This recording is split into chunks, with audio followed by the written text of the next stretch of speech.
Ladies and gentlemen, welcome to episode 48 of the Essential Wrestling Podcast. My name is Karl.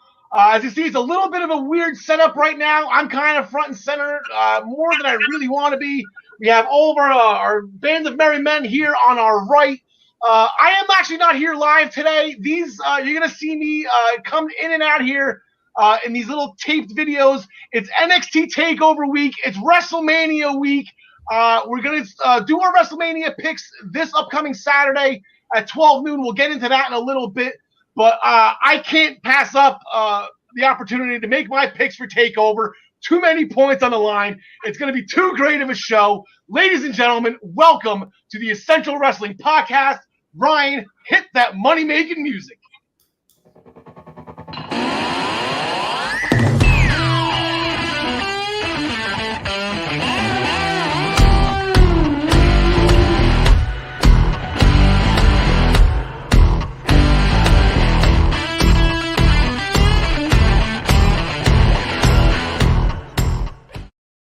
Welcome, everybody, to the Essential Wrestling Podcast. So you're not going to see Al all show, but as he indicated, he will be here throughout.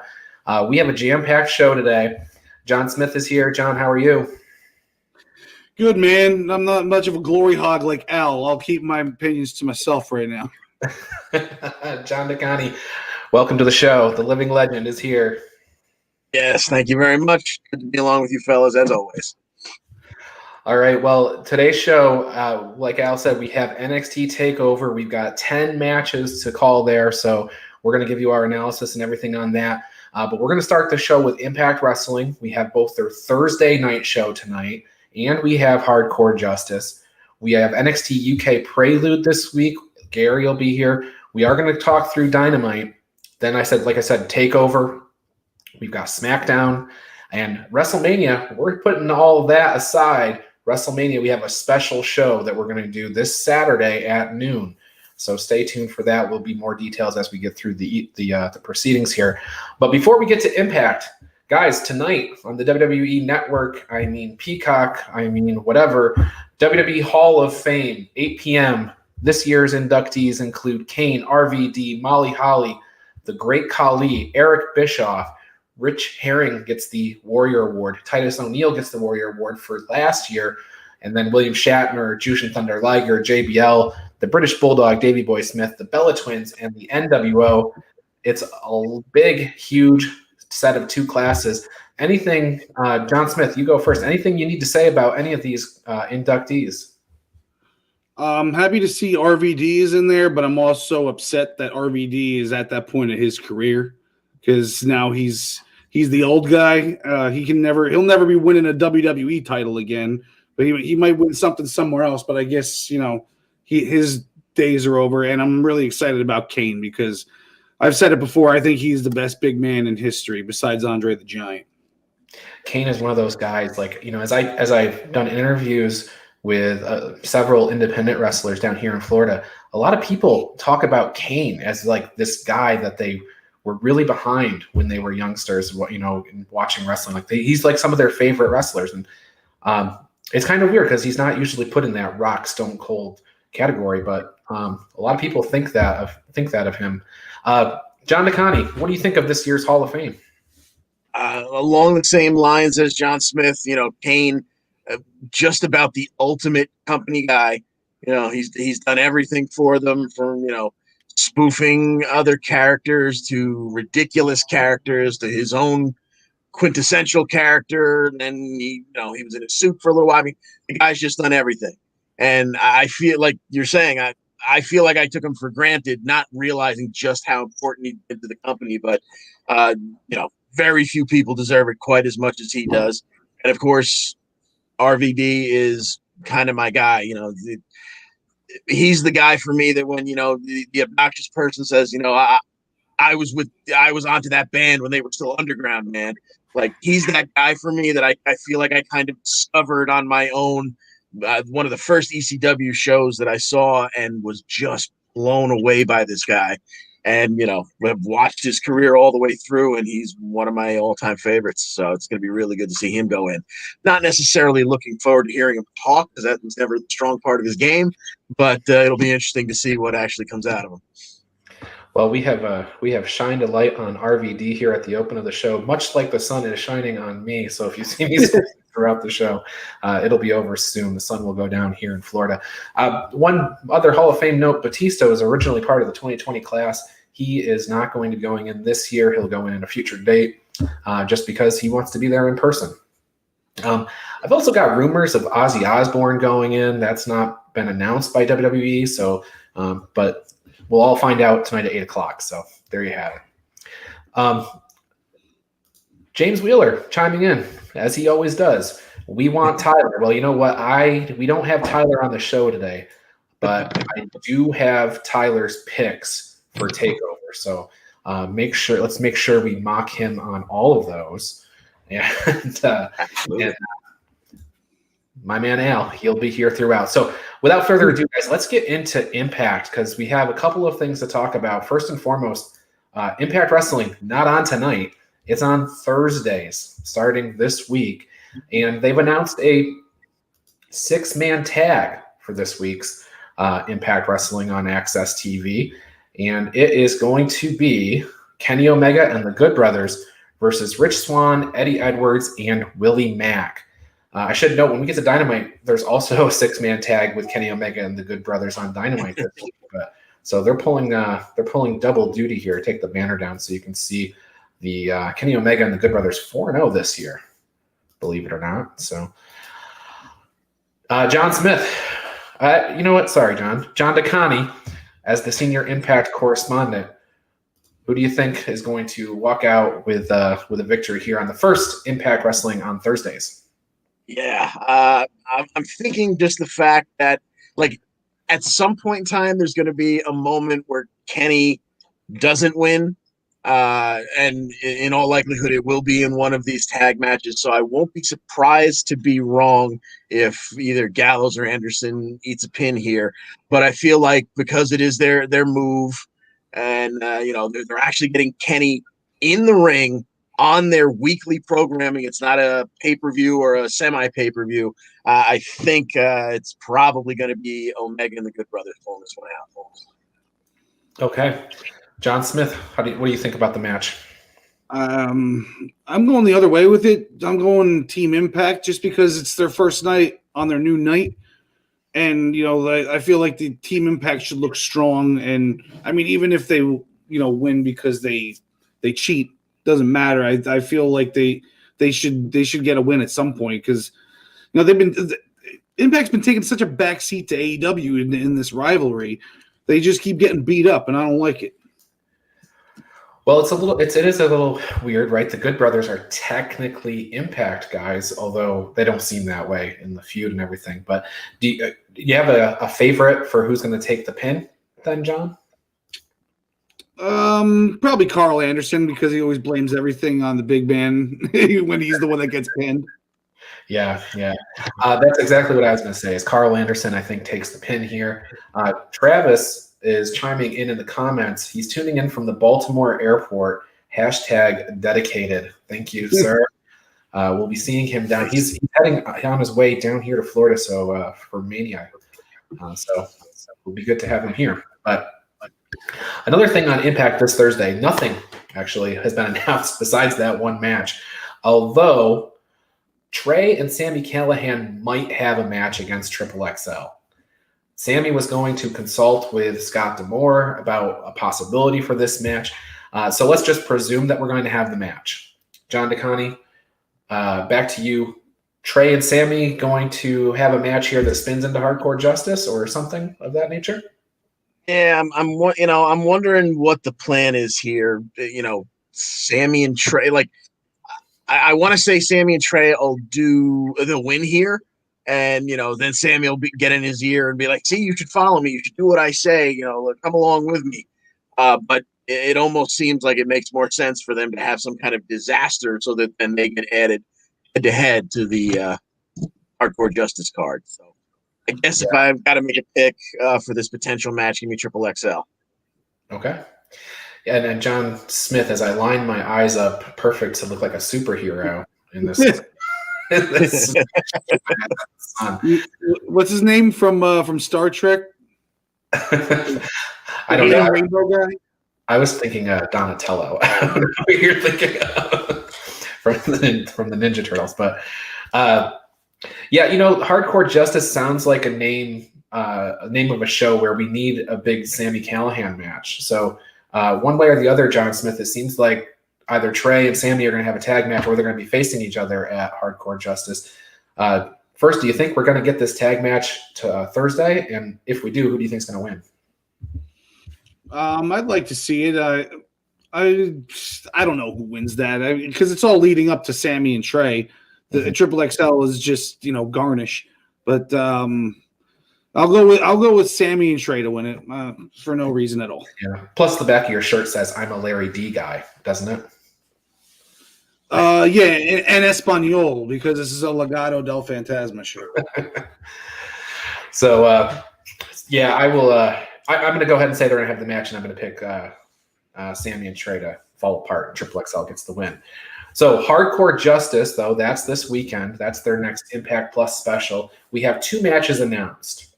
One is a Knockouts Championship match, and one is a Knockouts #1 contender match. The Knockouts Scramble Weapons match features Jordan Grace, Susan, Tennille Dashwood, Alicia Edwards, Havoc, and Rosemary on the graphic and in the description. They may add more women in, but given that situation, John Smith, I'll go back to you. What do you think in this weapons match? I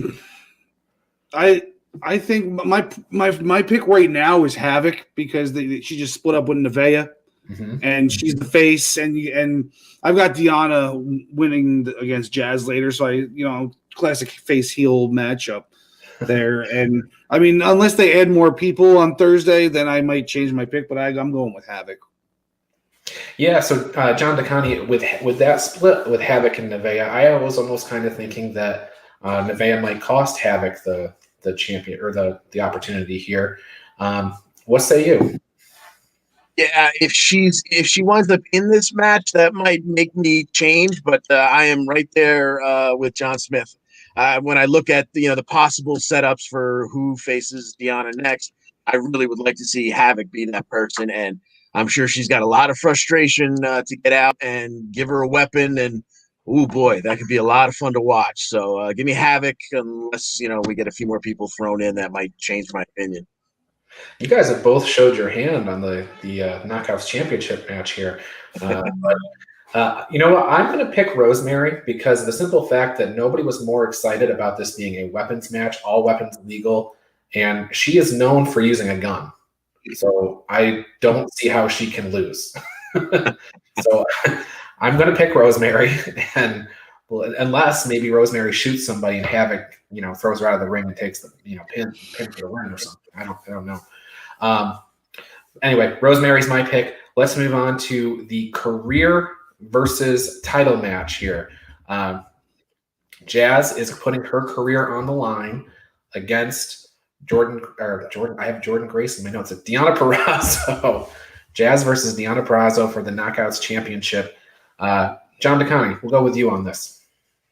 Yeah, I think I may have said this last week, but it feels like, Jazz, as much as I enjoy her, this was obviously going to be a limited run. And when she kind of jumped at the opportunity for Ultimate Jeopardy to put her career on the line, this seems like the happy goodbye. Yeah, it's a title match.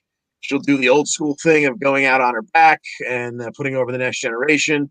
So I see Deonna retaining. Yeah. John Smith, I assume you agree with that assessment. So since you're shaking your head, yes, build an argument for me that Jazz can win this match. What is the argument here? How is it possible?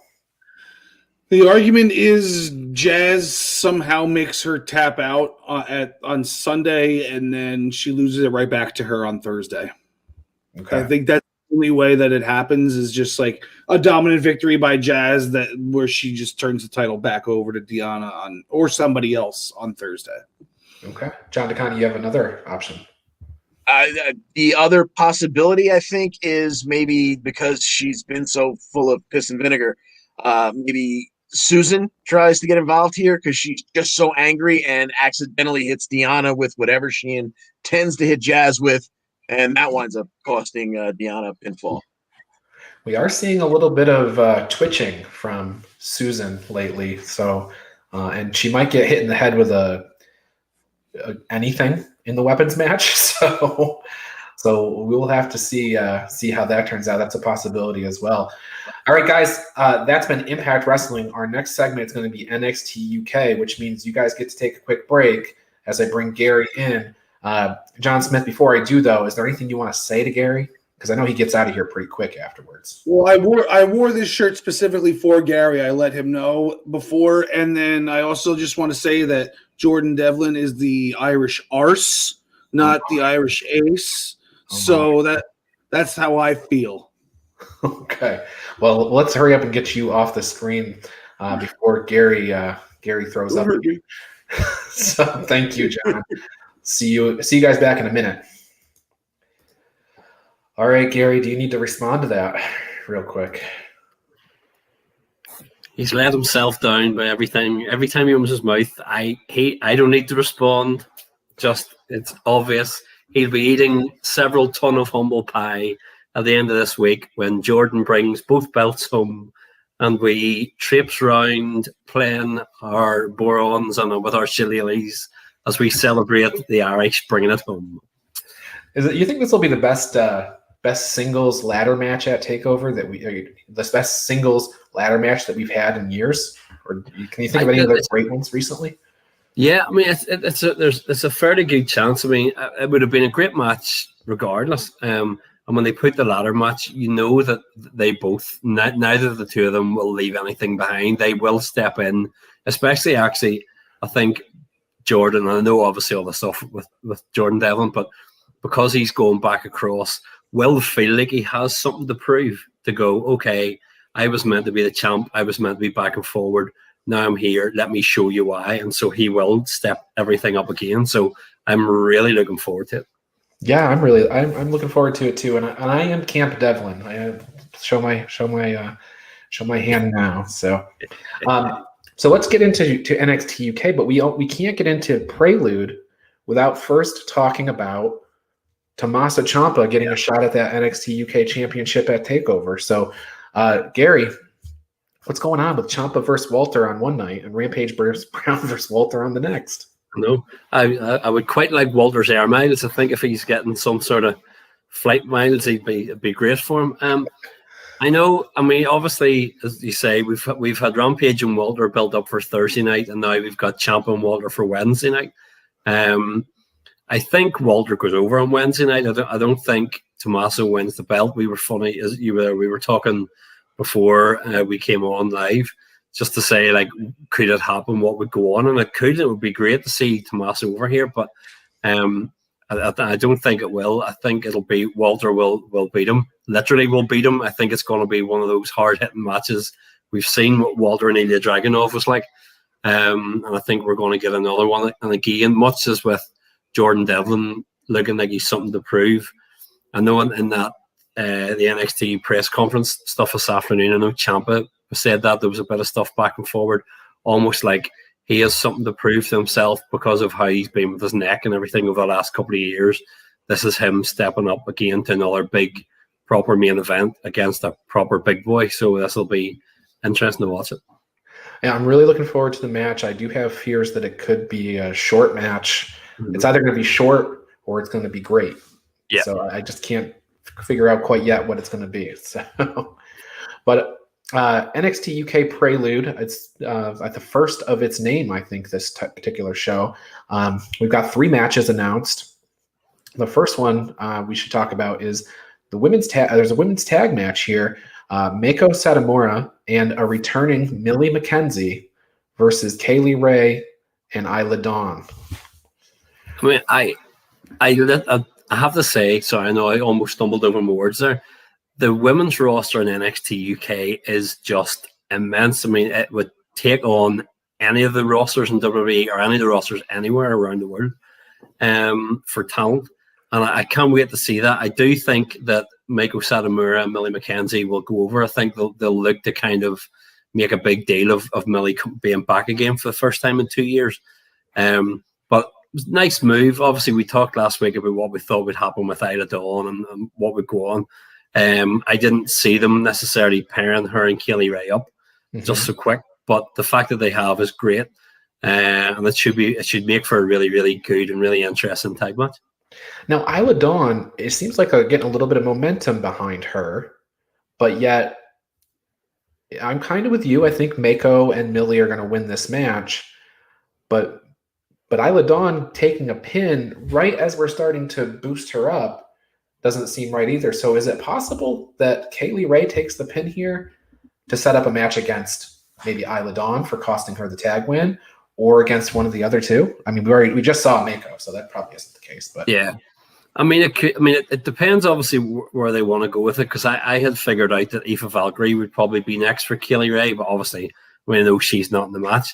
But I think what it would do is, if, for sake of argument, if Millie pins, Emilia pins Kaylee Ray, that it then sets that match up as well. That you could see her going, okay, I've just pinned the champ, I'm coming for you. And so you've almost got Aoife in the background, unbeaten, looking for a match. As you say, maybe Isla Dawn, if Kaylee blames her for not helping her out, you've got that coming up. You've got Millie in the background. They really are building up lots of stuff. Yeah, well, that's one thing. Whenever you and I talk about NXT UK, we talk about how these seeds are planted and they come back and they bear fruit 6 months down the road. So even if it's obviously only one person is going to get a title shot next, but seeds get planted for the next one, and the next one, and the next one. So okay, well, speaking of title opportunities, Tyler Bate and Noam Dar, they're in a Heritage Cup match, a British Rounds match, to determine the number one contender for A-Kid's Heritage Cup. Man, Noam Dar. I don't. Let me see here. I have a graphic. I don't think Noam's had a match this year. Yeah, he's 0-0. No. Tyler Bate undefeated this year. He lost it to A-Kid earlier, late last year. But what do you think? What do you think's going to happen here? Well, as much as it pains me, I don't think Tyler Bate will be undefeated come the end of this match. I think that Noam's going to take it, whether it's Trent 7 turns or whether they make that a slow build thing or something like that. But I think that I could see Noam beating him, and then you've got the rematch of Noam against A-Kid coming. But I really just think the more that I see, we've said it before, and I've said to you, and I've said to Al, the more I see Noam Dar, every time he's on screen, that always means something. There's a point to everything that he does. And he is becoming, to me, more and more one of the absolute core building blocks of this brand. I mean, he really is. He's getting himself over more and more. He is a good wrestler. And again, he's another one with a point to prove almost, of saying he was main roster, now he's back over here. Okay, he will want to be the man on the brand. So, is there any way to get a no contest in a British Rounds match? No, I think if it goes to right?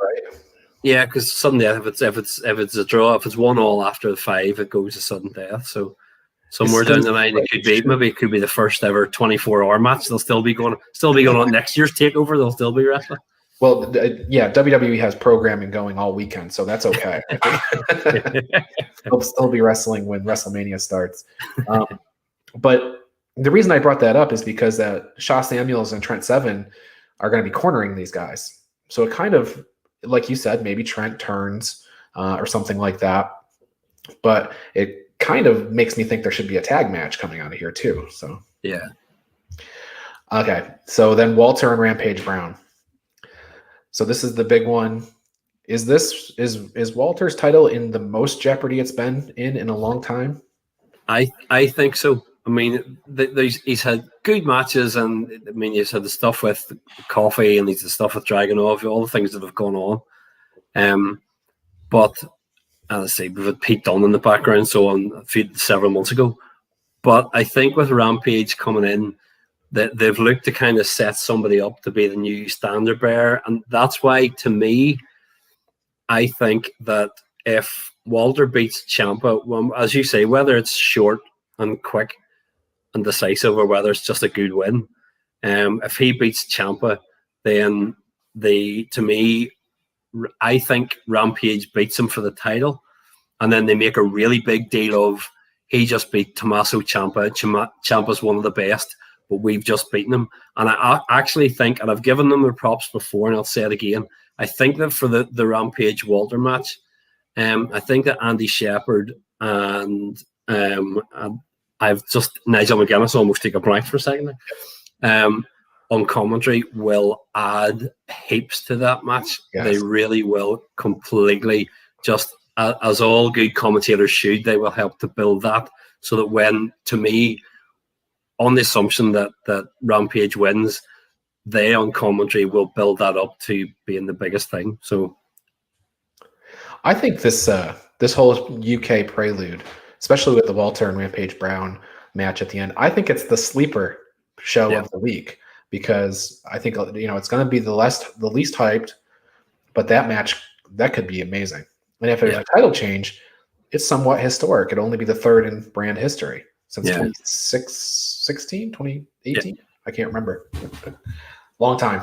Yeah. 16, I think, right? 16. Yeah. So, all right, Gary. Well, that's NXT UK. Any parting words for John Smith before I bring him back in here? As I say, I just hope that he has several packets of Kleenex nearby, so when he can cry, he can dry those tears when Jordan brings it home. All right. Well, Team Jordan out. Thank you, Gary. Sorry for an abbreviated segment this week, but you're all right. So, all right. Thanks, Gary. We'll see you next time. All right. Gary goes out. Bring back in his arch nemesis, John Smith. Hey, either way, that Kleenex is getting used after that match. I mean, that's either going to be from you or from him? No, I'm just going to be vague and leave it at that. Okay. Thank you. We're trying to stay PG-13.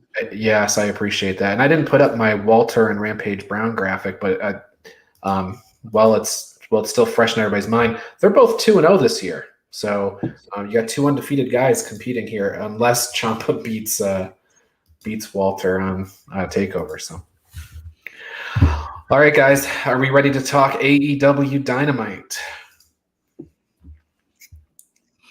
Looks like we do.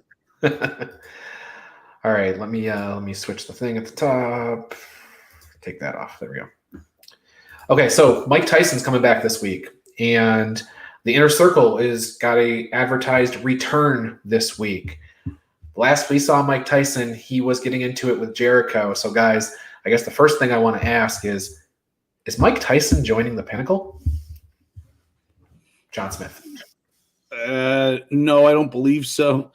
I mean, Chris Jericho's a face now, and unless he's coming back as a heel, unless Tyson's coming in as a heel now, I don't think that's happening. I think they're just doing it because the NXT's got a big show this week, to be honest with you.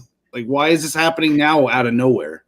Yeah, I have to kind of agree that I think this is a little bit of hot shotting. It seems like it's the right time to bring you in. It's probably because we need to pop a rating somehow. So that's a possibility now. But John DeConnie, Mike Tyson is known for the long con. If we think about WrestleMania 14, right? He was a member of DX who betrayed them at Mania. And no real physicality to speak of really occurred with that Jericho segment months ago. So is it possible that, Jericho, he was just, Jericho had an ace up the sleeve? It would be hilarious. It would take so much heat for, they're copying this. But couldn't you just see Tyson in a Pinnacle t-shirt, ripping it open at the end of the night to reveal an Inner Circle t-shirt and, helping out Jericho do, whatever unfolds throughout the show? Oh, God, did that make me laugh. What better moment than Mike Tyson punching MJF in the mouth, right? Like, that's a huge pop. So we'll see. We'll see. If that happens, it won't be for a while. I don't think so. But as first speculated here on the Essential Wrestling Podcast. Okay, as mentioned, I'm going to kick over to the other 6-man tag match that we have featuring Kenny Omega and the Good Brothers. We have Kenny Omega and the Good Brothers facing off against Jon Moxley and the Young Bucks. So pulling double duty. This match actually occurs before the other one. So John DeConnie, I'll let you go. You pick first. What do you think? I think here, home on Omega's home turf, if you will, I think this is where I'll go the other way and say maybe Karl Anderson eats a pin from Paradigm Shift from Mr. Moxley, and Moxley and the Bucks take the win here. Okay. John Smith, the Young Bucks and Don Callis had a little exchange last week, and it looks like Don Callis might be in their heads. Do you think that maybe Kenny Omega gets them to come over and Moxley stands alone with 5 people there? No, I don't see that happening. But I do see Kenny and the Good Brothers winning the match somehow. Okay. Because I don't have them. I'm not going to have them lose twice. I got them losing the other one, so it's kind of the opposite of what John's saying. Yeah, it's almost hard for me to imagine a situation where the Bucks get pinned, Moxley gets pinned, or Omega gets pinned. But I don't know, I'm not feeling the Good Brothers getting a pin here either, so taking a pin. So I'm thinking in my head, maybe the Good Brothers get a pin over the Young Bucks to set up a future tag title match. That's the best sense I can make of it. A few other matches on this card, all kind of interesting matches. Here we are, Easter week, right? We just had Easter on Sunday, and no better time than to bring Allie out. We have the Bunny versus Tay Conti, John Smith. We're all winners, but who do you think wins the match? You got to go with Tay Conti here. She's riding the wave of momentum after beating Nyla Rose, so I'm going to give it to her. But John DeConnie, the Bunny is sort of the lead female representative of the Hardy family office. And I guess Tay Conti technically has the Dark Order there. How do you see this match going? I think Bunny busted out her maybe she's used it before. I don't really watch Dark or Elevation. Shame on me. But her down the rabbit hole move, I think it was, that she got a pin in that tag match last week or what have you. So why not put the Bunny over right after Easter? That makes sense. However, Tay Conti in my mind is the winningest wrestler in AEW as far as singles competition. She has more wins than anybody else. So I'm going to pick Tay Conti. I think she's on a roll. It does seem weird that we're pushing the Bunny in and then have her lose. So I'm a little bit doubting myself there, but that's what I'm thinking. Okay, John DeConnie, I'm going to stick with you. We have a TNT Championship match on this card. Darby Allin is going to defend against J.D. Drake. A lot of people probably seeing J.D. Drake for the first time. He's a big hoss type of guy, kind of like Trevor Murdoch, and I think Travis said a combination between Trevor Murdoch and Eugene. That's pretty okay, I guess. So it's a description, maybe with Festus in there too. What do you think? Do you think J.D. Drake has a chance here, and is he going to go the way of Eddie Kingston and Ricky Starks? I think we'll see their own. Even though Cody tried to take the moniker, I think Darby will continue to be the giant killer, and he will retain the team. Yeah, John Smith. Any reason to think anything different in this match? No, but I mean, they got to have one of these random guys win one of these matches at some point, because if they don't, then we're always just going to be like, okay, we know how this is going to end. Let's just hope it's a good match. Yeah. Yeah. Well, I hope it's a good match. Maybe this next one, and I'll go straight to you on this. We have dinosaurs and bears and everything else in AEW. This match is Jurassic Express, I believe represented by Luchasaurus and Jungle Boy, versus Bear Country, Bear Bronson, Bear Boulder. Does Bear Country sneak out a win here and get them going?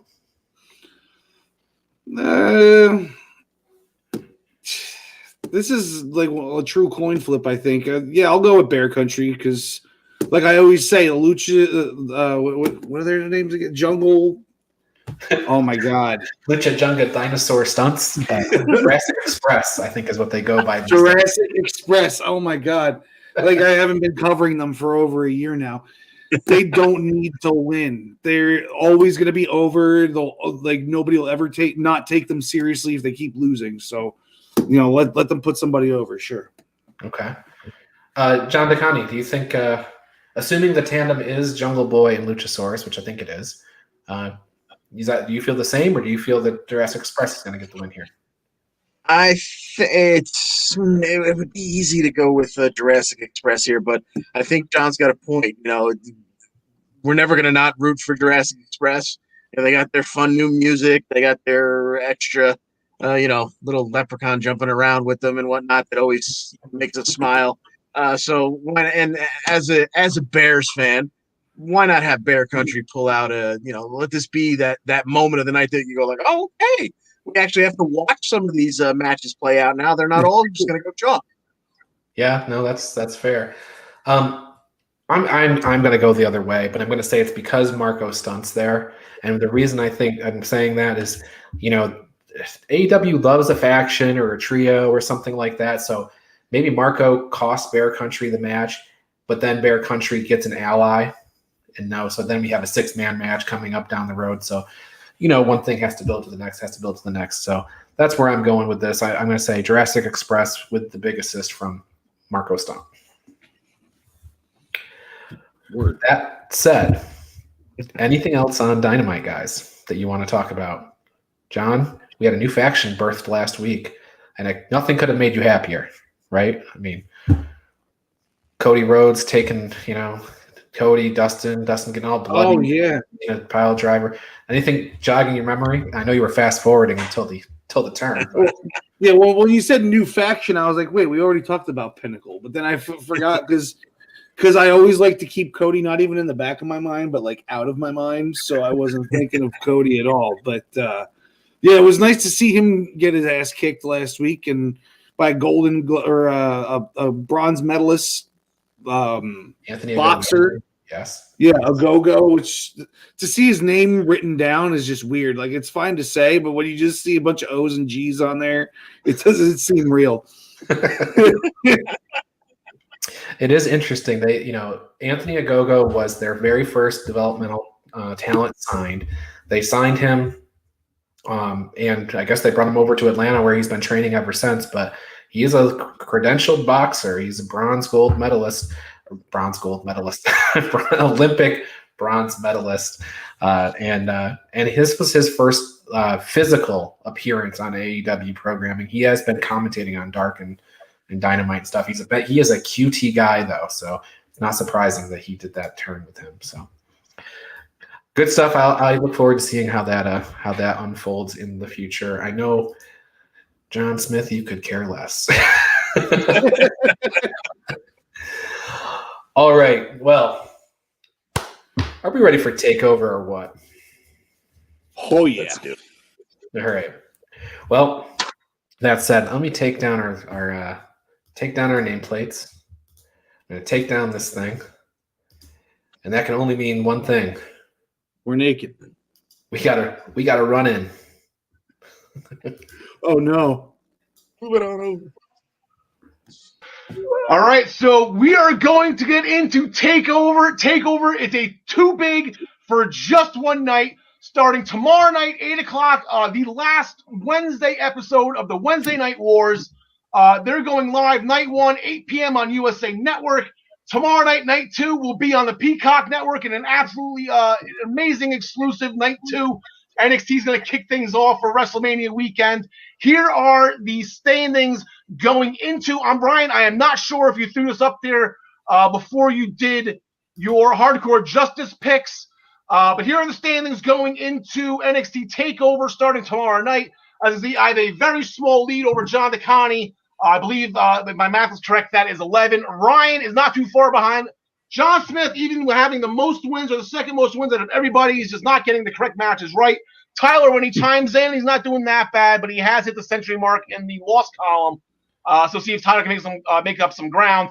Here are our NXT specific standings. John Smith, our senior NXT correspondent, completely on fire this season with his NXT picks. There's a reason why he gets paid the big bucks to report on this brand.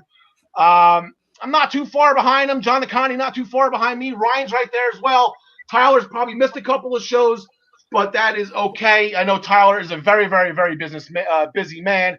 And here's the scoring. The points are doubled for TakeOver. Since it is WrestleMania weekend, I'm going to double the points. It's going to be 10 points for the NXT Championship and the NXT UK Championship matches. They are the respective brand championships, so they get the 10 points. All the other titles get 6. Non-titles get 2. There are 2 interpromotional matches between NXT UK and NXT. So they will get a 3-point bump, one of them being the NXT UK Championship.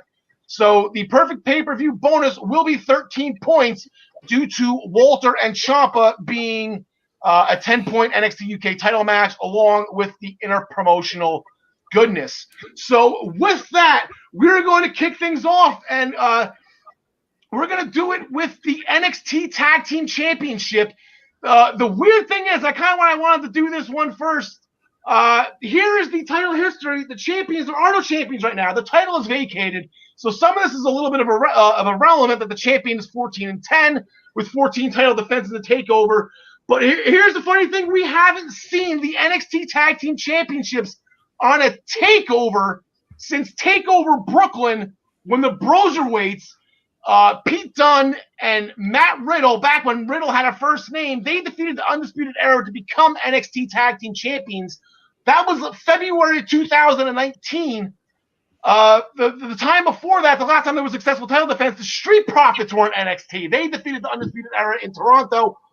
So it has been a while since we've seen the NXT Tag Team Championship. The titles are currently vacated due to an injury from Danny Burch, separated his shoulder, unfortunately. Awful time. I feel bad for Danny and Oni missing this show due to injury. I hate to see that happen. I'm a firm believer that Oni Lorcan, he could have defended the titles by himself. If he's beating Karrion Kross and Finn Balor by himself, there's no reason why he couldn't defend these by himself now and win. So here are the 3 teams who are competing for the NXT Tag Team Championship at TakeOver. It will be night 1 tomorrow night. The 2021 Dusty Rhodes Tag Team Classic winners, MSK, that is Wesley, that is Nash Carter. They will be one of the 3 teams. They're 1-0 at TakeOver. The last time we saw them, that one win was against this team, Grizzled Young Veterans, in the Dusty Rhodes Tag Team Classic. They are 0-1 at TakeOver. They are 1-2 overseas at UK TakeOvers. They were the first ever UK Tag Team Champions. That was the one win they had. They defeated Mustache Mountain in the tournament final to win the NXT UK Tag Team Championships. They had then lost twice in tag team title matches. And then the third team who got involved is Legado del Fantasma. Shout out to Raul Mendoza, who has been on the sidelines since competing in the Cruiserweight Classic in 2016. He is finally getting his chance at TakeOver along with Walking Wild representing Legado del Fantasma. So those are our participants. My personal pick, I have no choice. I don't think they're going to put it right back to MSK. I know with the Women's Tag Team Championships, they just gave the belt right to the Dusty Cup winners. I'm going to go with Grizzled Young Veterans. My shoes are off for Zach Gibson. Get it done, boys. John DeConnie, what do you think? I am going to go with, Grizzled Young Veterans were the first team that jumped out at me because I thought it was almost too obvious that, well, they just won the Dusty Cup and, so you're not going to give it right to MSK. But then my thought was, all right, winning the Dusty Cup got them the title shot, so they were going to face Lorcan and Burch. Maybe that was the plan, was to put the titles on them anyway. So I was originally going to go with Grizzled Young Veterans, but I think I'm going to settle on MSK. Okay. John Smith, what do you think? Well, that's pretty convincing, but that's not it's really making me think now, because I was going definitely Grizzled Young Veterans, but yeah, what were they planning on doing with that MSK shot at the at Lorcan and Birch. But no, I'm going with Grizzled Young Veterans. My whole reasoning was because you don't like if they were just going to give them the MSK, they should have done it the way they did it with the women's championship because they already set a precedent that way. The titles were vacant, and they should have given it to the Dusty Cup winners. So that's basically the reason I think they're doing it is because they didn't want to do that. Now you're wearing a Legado del Fantasma shirt. Nobody's picking Legado, it seems like here, fortunately. They are 4-1, GYV 4-2.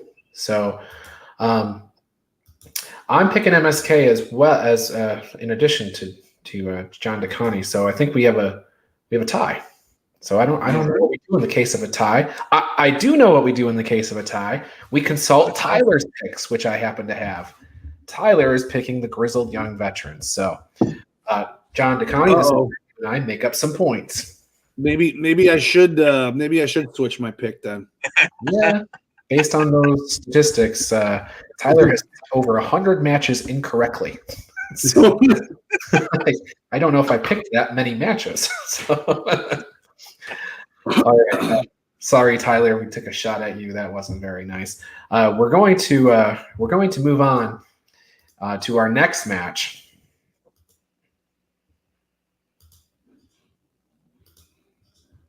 Okay, so the next match we're going to get to is actually, I guess, too big for just one night, I guess, if you want to put it that way. The NXT North American Championship will be defended in night 2. Let's just put this graphic up here. The NXT North American Champion 7-3 at TakeOver with 7 title defenses. The last time we saw Johnny Gargano got the job done against Kushida. The NXT North American Champion, they started off a little slow, but they have now successfully defended the championship 7 in the last 8 TakeOver matches. The only exception was when this man defeated Leon Ruff and Damian Priest to win the championship at War Games, and that is our current NXT North American Champion, 3-time champion Johnny Gargano. They call him Johnny Takeover, but it's almost the same as Shawn Michaels at WrestleMania. It's more about the performance than it is about the win-loss record. He's the all-time leader in appearances and losses and in singles competition losses in TakeOver history. 5-10 in championship matches. He's walked out, said that he's 1-2 as champion. That one win we just discussed right there on the bottom, he defended the North American Championship against Kushida at Vengeance Day. Now, with this, it gets a little complicated because Johnny, and this is upsetting Johnny a lot. He does not know who his opponent's going to be on night 2. He's only going to have 24 hours notice because on night 1, there's going to be a battle royal to determine Johnny's challenge. There's going to be 6 guys in it coming on. So I'm going to pause it right here. Al says battle royal several times. It's a gauntlet eliminator match. So let's just bear with him as he says battle royal several times. There was a battle royal. Off the 12-man battle royal that's going to happen on NXT. This is taped, like I said, a little bit ahead of time. Not really sure who's in it. Not really sure who won the battle royal, who's going to be competing in night 1. But unfortunately, for me, this is easy. It all just stems to one guy, and that's the guy that Johnny's been going with for the past time now. This is the feud. So my call in the battle royal is Dexter Lumis, who is 1-0 in TakeOver history. This is his first championship match. His only match before this was that amazing strap match with Cameron Grimes at War Games. Absolutely incredible. These two had a non-title match back in February where Johnny, despite all the cheating and everything he tried to do, Dexter Lumis put him to sleep. And that's what I'm going to call again right now. I got Dexter Lumis, your new North American champion, the 9th ever North American champion in that title's short history. Sorry, Johnny. I think we would start back up on the L streak. John Smith, who do you got in the battle royal? I got LA Knight in the battle royal. You are correct, sir. And for the gauntlet this week, I am going to go with Dexter Lumis as well. It's all been leading up to this. Hopefully, we all thought that this was going to be happening, Lumis versus Gargano, without a gauntlet involved. But, give Lumis the victory there and then give him the victory in the other match, too, because I got him winning the title. Yeah, Al didn't know who the outcome of that battle royal was, and that might have frustrated him. That's just why he said battle royal 100 times. But the Gauntlet Eliminator has L.A. Knight, Dexter Lumis, Isaiah Swerve Scott, Bronson Reed, Leon Ruff, and Cameron Grimes. They're not entering in that order, but I think Isaiah Swerve Scott and Leon Ruff are entering first. John DeConnie, who do you have? Who do you have? You know, I want to say that, tipping my hand for Thursday, that Johnny actually retains, just because, not to tip my hand with everything else, I have some belts changing hands here. And I got to the point where I was like, Jesus, is another one going to change hands? So I want to go with Bronson Reed to say that Johnny will find some way out of that. But I'm going to hedge my bet because I think that John Smith might be right. I'm going to go with Lumis here winning the gauntlet. Now, John Smith, did you also pick Lumis winning over Gargano? I did. You did. And John DeConnie, are you saying Gargano over Lumis? Yeah. Give me Gargano over. Whether it's maybe Austin Theory finally decides to turn on Lumis, if you will, or not be consumed by his bromance with him, and actually helps Johnny the way he should, and Johnny finds a way to pull it out. Now, he may lose to him, the next week. I think it is. We are eventually going towards Lumis, but for some reason, I've got Gargano. It's just stuck in my head. Johnny retaining here. Yeah. I picked Lumis to win and Gargano to retain. Tyler picked Lumis to win the Eliminator and Lumis to win. So, none of us picked anybody but Lumis to win. So, the gauntlet match. So, if he doesn't win, we all lose our perfect pay-per-view. So, all right, guys. Well, as I queue up, we are going to be transitioning to the NXT UK Championship. Okay, so then I says wrecked him. Damn near killed him. I'm sorry I got sidetracked there. That was a really long joke. I apologize. But we're going on to our next match, the NXT UK Championship match, interpromotional, 13 points on the line. Fun little history here with the NXT UK Championship at TakeOver. The champion is 0-2. And then if you do the math here, there have only been 2 title changes in this belt's history. So both times that we have crowned a new NXT UK champion, Pete Dunne defeated Tyler Bate to win the title at NXT TakeOver Chicago. And as you can see right here, Walter defeated Pete Dunne about a year and a half later at NXT New York WrestleMania weekend 2 years ago. So the only time history has ever been made with this title has been at TakeOver, with the exception of Tyler Bate winning the inaugural tournament back in 2018, I believe it was. But then at NXT UK, they're 3-0. Pete Dunne with the first win over Joe Coffey. Then Walter defeated Walter defeated Tyler Bate. And then Joe Coffey, that was the last one. Walter defeated Joe Coffey at NXT Blackpool 2. So here's our reigning longest ever NXT UK champion. We just passed the 2-year mark where he beat Pete Dunne. You can see right there, NXT TakeOver New York, which was on April 5th, 2019. That is his only TakeOver appearance. He's 2-0, as I just mentioned as well. And NXT UK TakeOver wins over Tyler Bate and Joe Coffey. So Walter is TakeOver tested, but not as tested as his challenger, Tommaso Ciampa, who's a modest 500 overall. But as you can see in singles competition, he's 5-3. A lot of those L's he took were with Johnny Gargano. So he's 4-5 in championship matches, 1-4 as the challenger. His only win came with Johnny Gargano as a member of DIY when they beat the Revival way back at NXT. I believe it was the first Toronto one. The last time we saw Tommaso Ciampa, he defeated Timothy Thatcher at War Games. Unfortunately, with the planning of everything that's going on right now, I am betting the ranch on Walter to defend. I'm going to be with Gary on this one for Walter to retain. Big match on Thursday. at Prelude, where I'll actually take Rampage Brown to become the champion. I think it's time for Walter. If he's stateside, let's keep him here for a little bit and let's see where we can go from here. But I got Walter retaining for the Big 13 match point value at TakeOver. Mainly it was a stand and deliver, right? Oh my God, I don't remember what TakeOver it is. So let's just put the official banner up there.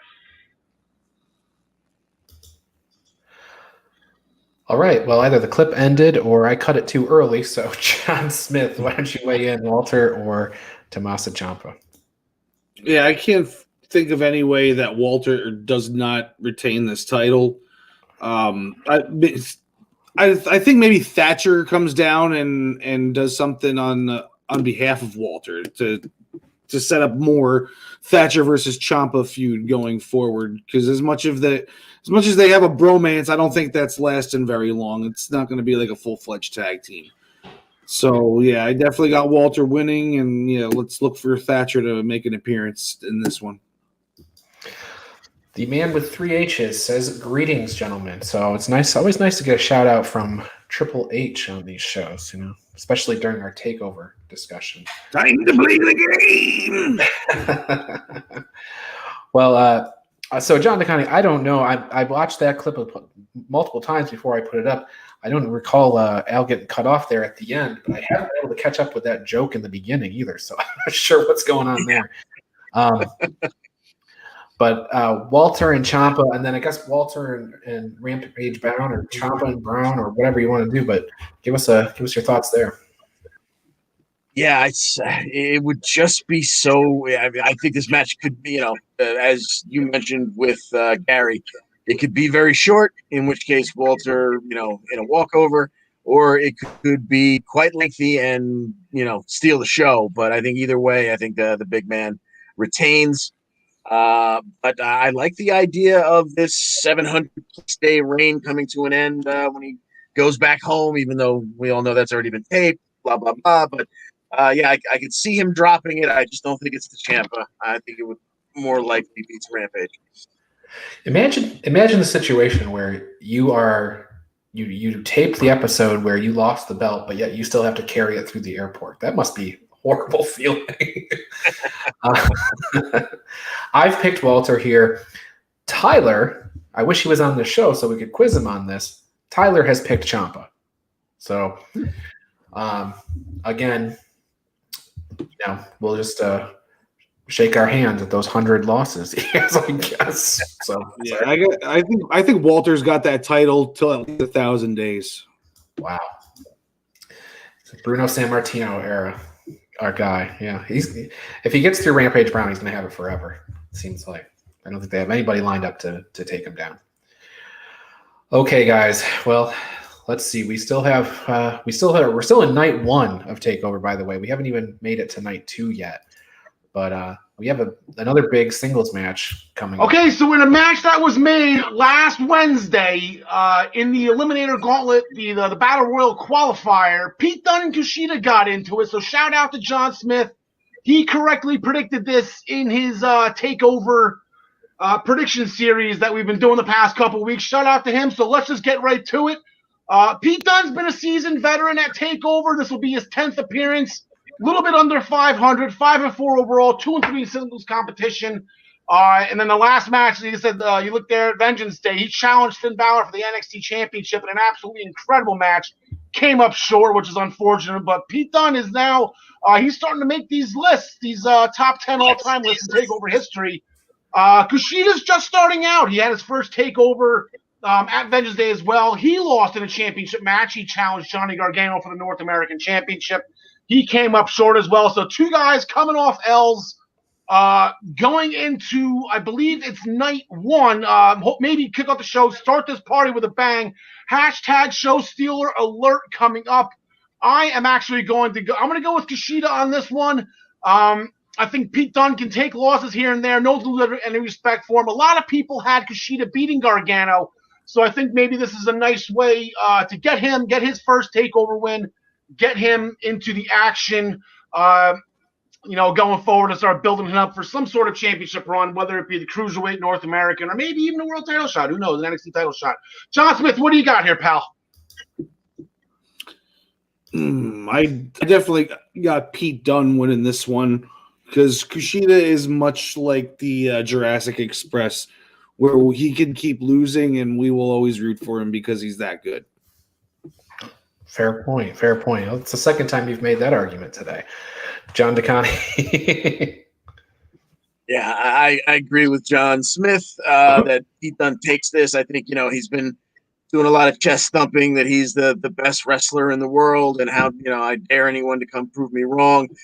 I guess I wouldn't be totally shocked to see Kushida be the one to do it, but I think Dunne stays around that top of the card there, and there's a win keeps him up there. And again, like Smith said, whatever they do with Kushida next, none of us are going to blink because we just love to watch him work. Give me Pete Dunne. And don't rule out Pat McAfee making an appearance here too. Then maybe we could get some Kushida versus Pat McAfee go moving forward. That'd be cool. Yeah, and Oney Lorcan too, right? He's not doing anything since Birch is on the shelf, right? So he's got Pete Dunne has a group. So I've picked Pete Dunne. Tyler's picked Pete Dunne. Everybody has Pete Dunne except for Al. He is on an island, so we'll see. All right, but one other prediction I'm going to make, and it's kind of off color here, but I got to make this prediction because I've looked at all the matches for the whole week, and I think the one thing that I'm coming to the conclusion of is that I don't think anybody from New Jersey is going to win a match all week. Wow, Ryan, that was such an outlandish pick. I can't believe you just made that pick right there. Absolutely unbelievable. I don't know what the hell you're thinking. You couldn't be more wrong. Anyway, moving on to our main event tonight, the prestigious NXT Women's Championship. And when I tell you prestigious, if you look at these numbers, 24-6 all time. A lot of those wins are Asuka and Shayna Baszler, and now Io Shirai as well. We'll get to her numbers in a second. The last time the title was successfully defended was at Vengeance Day. Io Shirai got the job done against Toni Storm and Mercedes Martinez. The NXT Women's Championship has been defended 9 out of the last 10 takeover matches, and the one loss was when Io Shirai won the title. So she defeated Charlotte Flair and Rhea Ripley at In Your House back in June. This is her first reign as NXT Women's Championship. She's 5-4 overall takeover, 5-2 in singles competition. She has 2 losses. She's been on the wrong side of War Games the past the 2 times they've done it. 4-2 in championship matches. She's 3-0 as champion. She's undefeated. So, like I said, the last time we saw her was at Vengeance Day. But mentioning War Games and staying with it, she actually took the L for Team Shotzi as Raquel Gonzalez did that one-armed power bomb thing that she does in between the metal, the diamond plate in between the rings to connect the 2 rings for War Games. So Raquel Gonzalez, she already has the big win, a pinfall over Io Shirai. Raquel Gonzalez, she's 2-1 at TakeOver, but she's never fought in a one-on-one singles competition match. She's never fought for a championship, although the last time we saw her and Dakota Kai won the Dusty Rhodes Tag Team Classic. So is it time for Io to get put up to the main? I guess that's the big question here, whether or not Io gets bumped up to the main roster. I feel like Rhea just left. I don't think it's time to put Io up there yet. I think this is going to go the same route as Asuka. Io's going to eventually just relinquish the title for being too good and beating everybody in the division, leading the way for Sorry about your damn luck as the next potential Japanese superstar to come in. So I'm pausing the video here. He's talking about LA Knight, right? Isn't he the one who says that? Or no, it's James Storm. That's James Storm, but he said Sorry. Is there a guy named Sorry over there? No, Sorry is coming. Sorry is coming in as the next Japanese. Maybe that's who he means then. Yeah. Yeah, I know, but the James Storm joke was too good to pass up. All right, Al, back to you.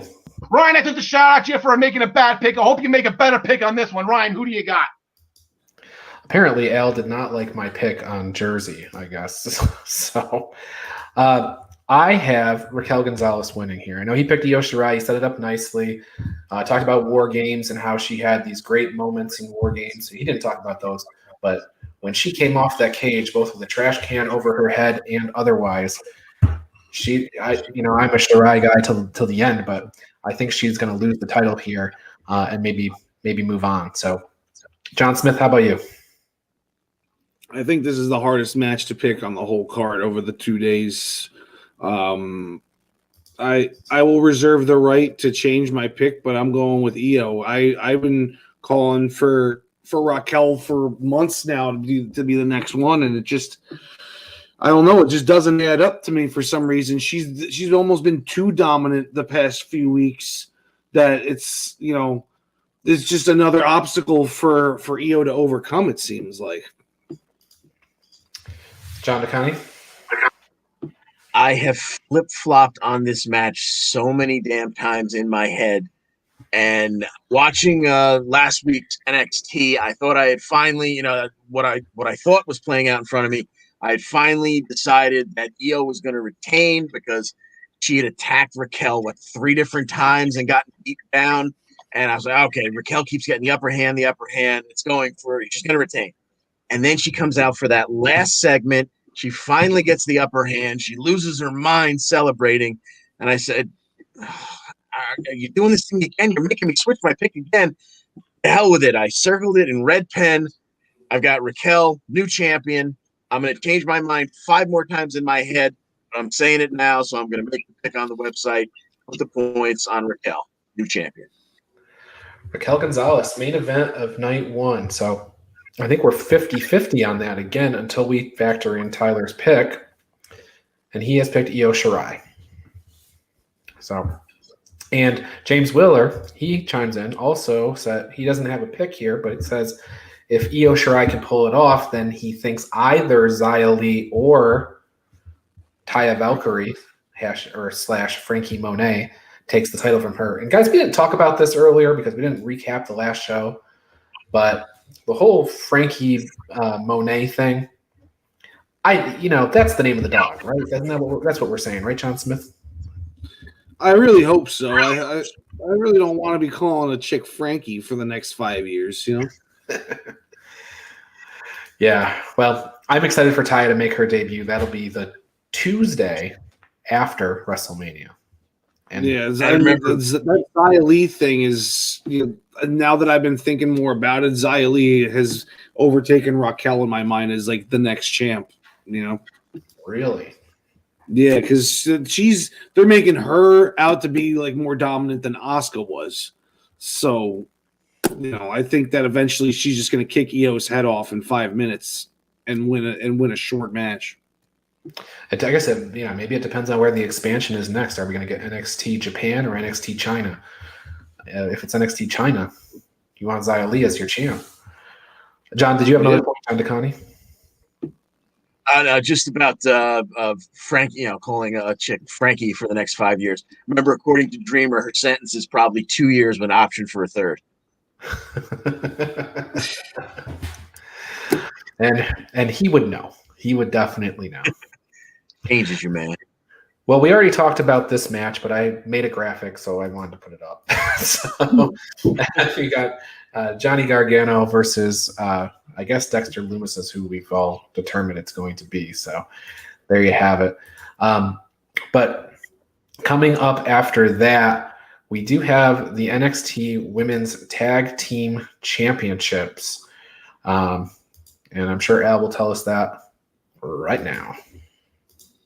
All right, so we have brand new titles that was recently announced a couple of weeks ago, and they're going to be making their TakeOver debut this week. The NXT Women's Tag Team Championships will be on the line for the first time ever. Shotzi Blackheart and Ember Moon, they are our current champions as their first reign. They won the titles from Dakota Kai and Raquel Gonzalez the night the titles were born. They're 0-1 at TakeOver, though. They lost the Dusty Rhodes Tag Team Classic final at Vengeance Day against Dakota Kai and Raquel Gonzalez. So they are 0-1 as a team. Ember Moon has had a very extensive TakeOver career, even though in a losing effort. She's 0-2 since her comeback, losing War Games and then the Dusty Rhodes Tag Team Classic final. So she's had her big championship wins in recent years. Shotzi Blackheart 1-2 as well.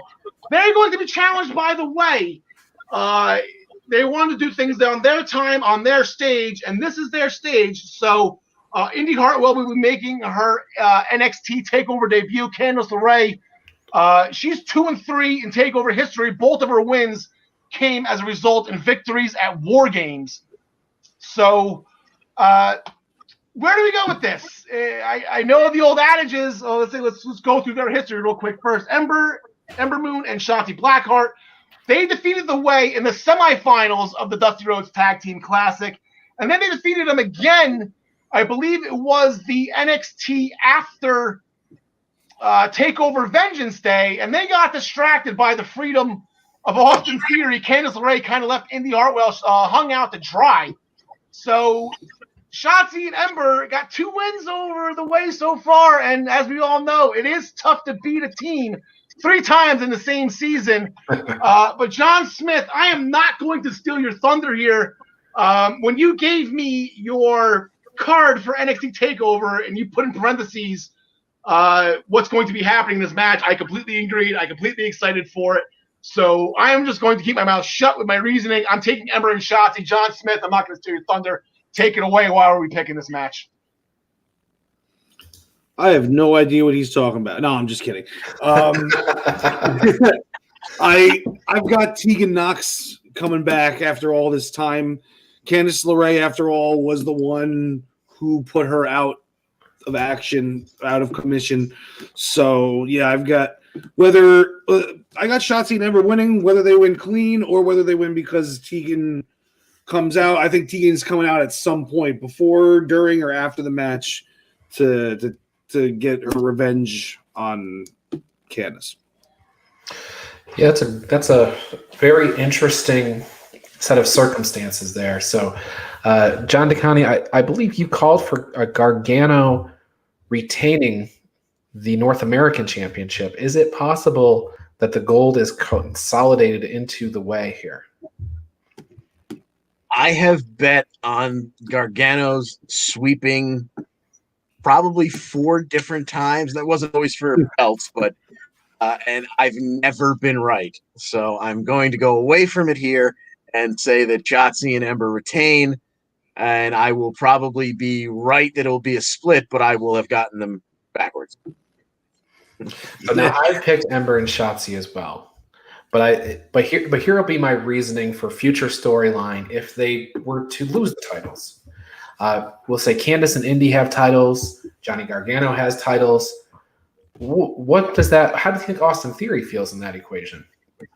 If the Garganos all have titles and he's sitting there without one, I think that sets up some interesting storylines or at least some fun Gargano home movies for us to watch. So that'll be my only way to figure. That's how I'll figure that'll work if that happens. So Tyler picks Ember and Shotzi as well. Theory trying to go after Cross because that's the only belt left to go after would be really funny. Oh my God. I might change my pick now. I might change my pick in the hope that we get that Karrion Kross versus Austin Theory match. I think that'll be spectacular.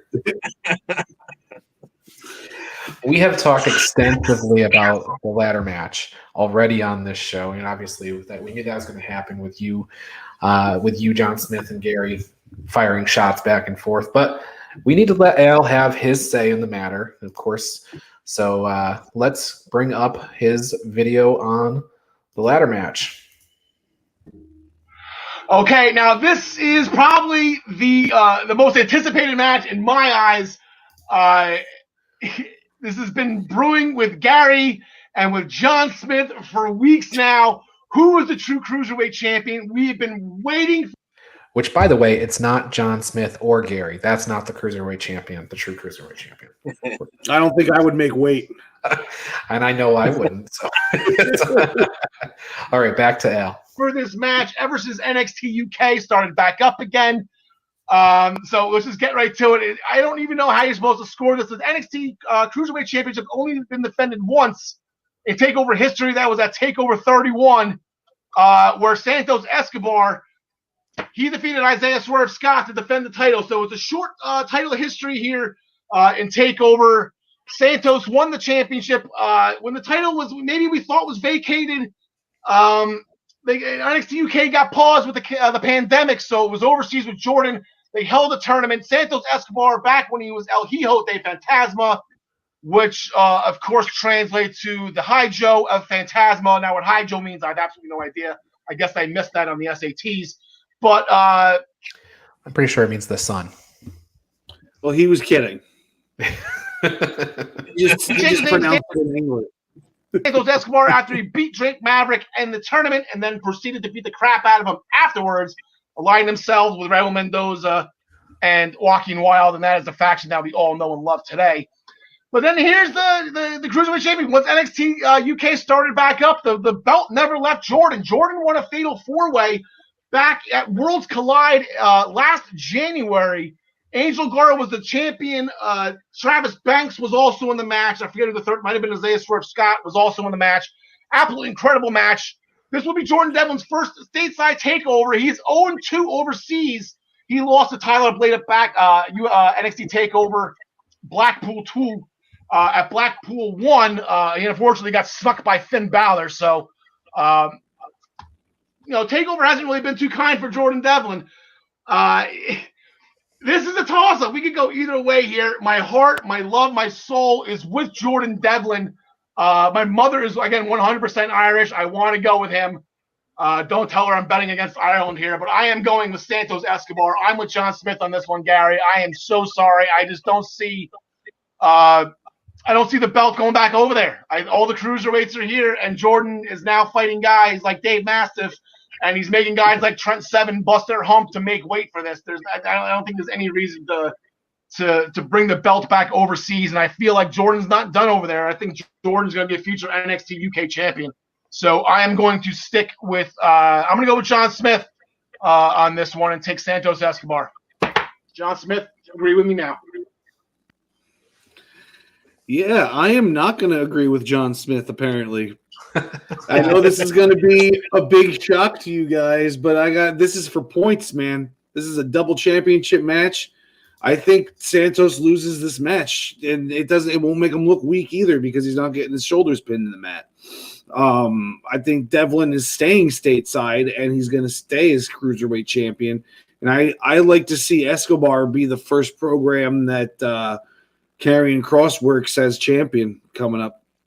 So it's interesting that you and Al kind of have the same logic that you're putting forward for the opposite guy, right? Because Al's logic is Devlin loses the title, so he can go back to the UK and wrestle for the big belt over there. Yours is like Escobar loses the title, so he can wrestle for the big belt stateside. So it's very interesting that you have chosen to go with your. I know. I will be rooting for Escobar. I want Escobar to win. But I can't go. I can't take him in this match. It's just I feel like it's got Devlin written all over it. All right. So here's the score so far. We know Gary has Devlin. John Smith has Devlin. Shocker. Al has Escobar. I have Devlin. John DeConnie?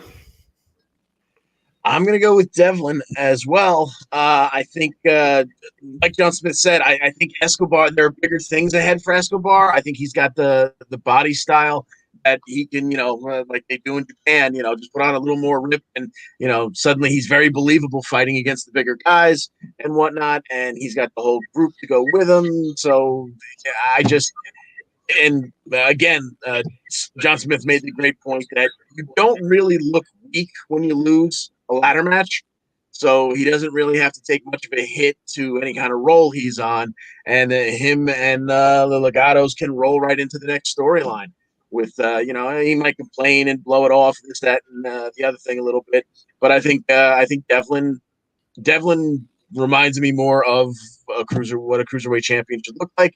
And like John Smith said, yes, they're all over here, like Al said, but like John Smith said, he can just stay here and run through them for a little while. So, if Gary was on the show, this is what he would call a backhanded compliment, right? Like you picked his guy to win, but for all the wrong reasons. Yeah, because his guy is down here, and Legato belongs up here. You want him to move on. Yeah. James Wheeler chiming in with an agreement. So lots of people picking Devlin here. This is twice that Al's been out on an island, right? He picked Kushida while everybody else picked Dunn. He picked Escobar. Everybody else picked Devlin, which was a shocker to me. I think you actually told me that last week on the Daily Wrestling News Show that you were going to pick that way, John. But for some reason, it didn't register at all. So, like I said, I will gladly lose these points. yeah. If he's up there holding both those belts, I don't care about these points. Well, we have 2 more matches on TakeOver. They are considered the co-main event of night 2. I'm going to assume the championship goes on last. So that means we have to transition to the unsanctioned match now. So the Undisputed Era is now officially done. As we know, Cole and O'Reilly, they've been going at it. Roddy Strong told them all, both of them to go to hell. Bobby Fish has been sitting around injured. Maybe Bobby Fish comes back. Maybe we'll see him at TakeOver to help out maybe Kyle O'Reilly or maybe Adam Cole. Who knows? But we have an unsanctioned match, which is different than the non-sanctioned lights out match. It is unsanctioned, which is completely different. And I'm pretty sure, as we've been making the jokes, NXT is going to go Motel 6 and leave the lights on for these guys. So first things first, we're going to go Adam Cole, Bebe, one of the all-time leaders in TakeOver wins in history. I believe he's definitely top 5, if not top 3, in both overall record and in singles competition. The last time we saw him, there you go, he was a member of the Undisputed Era winning War Games. Along with his opponent, Kyle O'Reilly. He was on that team as well. So we haven't seen these guys since War Games, but here's what sticks out to me about Kyle O'Reilly. Kyle O'Reilly is the all-time winningest team competitor in TakeOver history. As you can see, if you do the math there, he's 6-6. Those 6 wins are the most in team competition in TakeOver history. He's only fought in 1 singles match in TakeOver history. The loss to Finn Balor at TakeOver 31. Absolutely incredible match. These 2 are going to go at it. I don't see any reason. Like I said, maybe Bobby Fish gets involved. Maybe that's how Adam Cole sneaks in the win here. Maybe he screws over Kyle and we go right from Kyle to a feud with Bobby, which would be a lot of fun. I'm going to go Kyle O'Reilly, though. I think this whole thing is set up. It's kind of almost like what Seth Rollins and Kevin Owens did last year at WrestleMania. Everything just seems to be so one-sided and so obvious that Adam Cole should win this. That I think Kyle O'Reilly, he's been sleeping better at night, right? So he's probably got a lot more rest now going into this match. I'm going to go with KOR. John DeConnie, who do you got? Okay, so I believe I agree with Al that Kyle O'Reilly will win for exactly those reasons. That this whole dispute between the 2 has it's been pointed out ad nauseum that O'Reilly has failed. He's put on some amazing matches, but he hasn't come out with any wins. So I think the best story to tell here is, the former leader goes against the former. They kind of were all on the same level, but Cole was the leader of that faction, no 2 ways about it, and he's the one kind of down talking O'Reilly and pointing out his failures. It just makes sense that O'Reilly comes out on top here and we get that feel-good moment. Okay. John Smith? Yeah, I'm pretty much on the same page. A win does pretty much nothing for Adam Cole, and a loss really kills Kyle O'Reilly. So I think Kyle O'Reilly's winning this one. Yeah, I'm going to agree. And for everything that you said, all of you said, plus the fact that Tyler has picked Adam Cole. So we'll go with Kyle O'Reilly in the unsanctioned match. So, all right, guys. Well, that brings us to the final match of TakeOver. Now, don't worry, we still have SmackDown to talk about afterwards. We got the Andre the Giant Battle Royal and a big tag team title match. So we got more work to do. But this is our final match on TakeOver. This is shaping up to be maybe the best TakeOver of all time. It's certainly the biggest one of all time, and the biggest week in probably WWE's history in terms of amount of programming. So let's get into it. It's Finn Balor versus Karrion Kross for the NXT Championship. Al has a whole thing here that we're going to get into right now. All right, so the last thing we're going to discuss, it all comes down to this. The main event of night 2 for the NXT Championship. We have a reigning 2-time champion. We have a former champion who had to relinquish the title due to injury. A lot of story here. They've just been waiting to put this match. Finn Balor asked the question, what took you so long? And the reason why it took so long is because they wanted to save it for this show, right? So here's the NXT Championship history. 18-11-1 with 19 title defenses. That one no contest was Kevin Owens and Sami Zayn way back in the day. I think Kevin Owens ended up walking in and out as champion. Maybe it was Sami. I don't remember. Kevin Owens won the feud, though, before Sami got called up or injured, to tell you the truth. Anyway, I digress. The last successful title defense, Finn Balor defeated Pete Dunne at Vengeance Day. NXT champion has defended 5 of the last 6 TakeOver matches. So there's a little bit of a streak there, too. A little bit of a streak with all these championships. But right there is the 5 of the last 6. That one loss was this man, Karrion Kross, who defeated Keith Lee that night, but then was injured during the match, had to relinquish the championship right away, something that our current champion can relate with. So Karrion Kross is 2-0 at TakeOver, 1-0 in championship matches. Like I said, he defeated Keith Lee at TakeOver 30. So I believe he beat he put down Tommaso Ciampa in his other TakeOver match in pretty quick fashion, if I remember correctly. That was dominating. So he's going to go up against our reigning and defending 2-time NXT champion. Going back to Karrion Kross, if he wins, he's going to join an exclusive club that Finn Balor is a part of with Samoa Joe and Shinsuke Nakamura as the only 2-time heavyweight champions in NXT history. Finn Balor holds all the records here. He is Joe Takeover, 14-1 overall, 11 in singles competition, 5-1 in championship matches. The only loss he has was when he challenged Samoa Joe and lost at NXT TakeOver The End, and that was specifically named for him. He's going to put over Samoa Joe one last time before he went up to the main roster to win the Universal Championship and the big plans that were originally slated for him. So you have one guy on the one hand who's pretty much unstoppable as a whole. Then you have one guy who was just flat out pretty much unbeatable at TakeOver. He said the only loss that he took was, when you go out on your back. And Finn Balor's not going out. He's not getting called back up, I don't think, at the end of this. I'm sitting here right now struggling. I just don't know. This could legitimately go either way. I'm going to go with John Smith on this one. I know he's a huge Karrion Kross guy.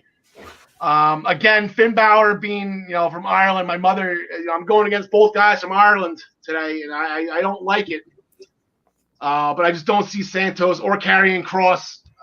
You might as well. I mean, what happens if you lose? Maybe this was the other way around, and Kross was champ this whole entire time. Maybe Balor gets the win. I don't know. But this was been too long in the making. Give Kross the belt back. And let's see what he can do with a legitimate title run. John Smith, I know you're going to agree with me. John DeConnie, how do you feel about this one? Okay. On a 10-match, double-decker card here, there's not an easy match to pick, really, in the whole 2 nights. This is the one I probably feel most settled about.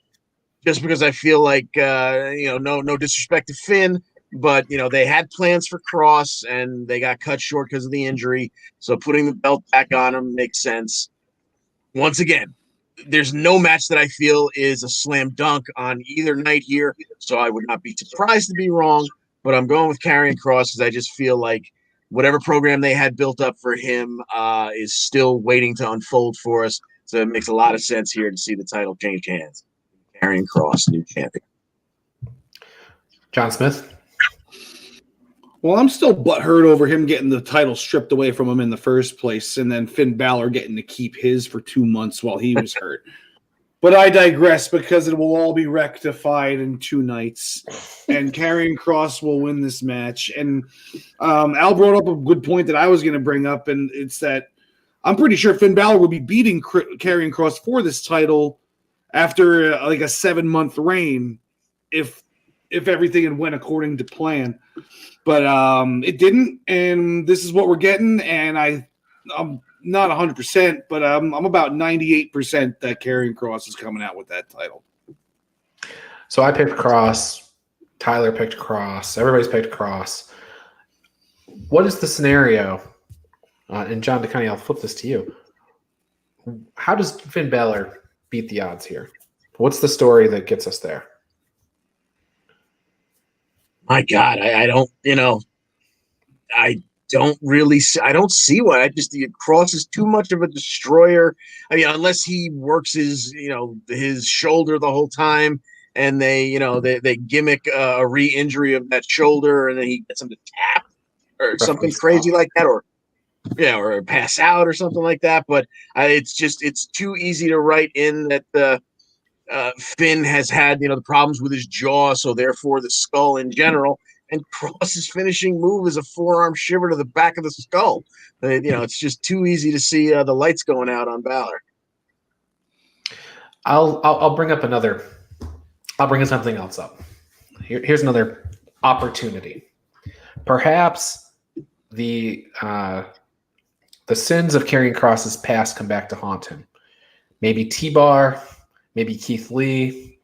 They're not doing anything else this week, so maybe they just show up and help Finn Balor get a win here. I don't know. I'm stretching, but those guys, like I said, they're not doing anything that I know of this week, so they're available. Yeah, if Vince was booking this, Fowler would stomp him twice, and it would be 1, 2, 3. But luckily, it's Hunter booking this, so I think it's going to go the way it's supposed to. Yeah, I think, like I said, everybody's stretching to figure out a way for Finn to win this. So it seems like Kross is the answer here. Okay, well, that's TakeOver Stand and Deliver. Going to be a heck of a show. And we still have SmackDown yet to go to talk about. We have 2 matches plus a talk segment, I guess. Let's start with the talking here. Edge, Roman Reigns, Daniel Bryan, we get to hear from them. They get to say their final word before WrestleMania. I don't know, guys, do you think there's anything kind of groundbreaking these guys are going to say? Any big changes to the match or anything like that? Any big purpose to this, or is it just a final hype before Mania? John Smith? I'm going to go with the latter on those 2 options. It's just, they have to put a show on Friday night before WrestleMania, so they're giving us just a 3-way interview between them. Right. All right. John DeConnie, anything to add? Yeah, just that, I guess I forgot just how good Edge is on the mic, so maybe he'll give us one more, dazzling promo before we go home to the big show on Sunday. Yeah. I don't think there's anything major coming out of this, so let's just move on to the big 4-way tag title match. Now, a match that we all thought maybe would have least made the kickoff show at WrestleMania. Match, the tag team division has been in disarray on SmackDown. Every team's beating each other. It's been a lot of fun. Alpha Academy actually, I don't think, has actually had any losses coming up.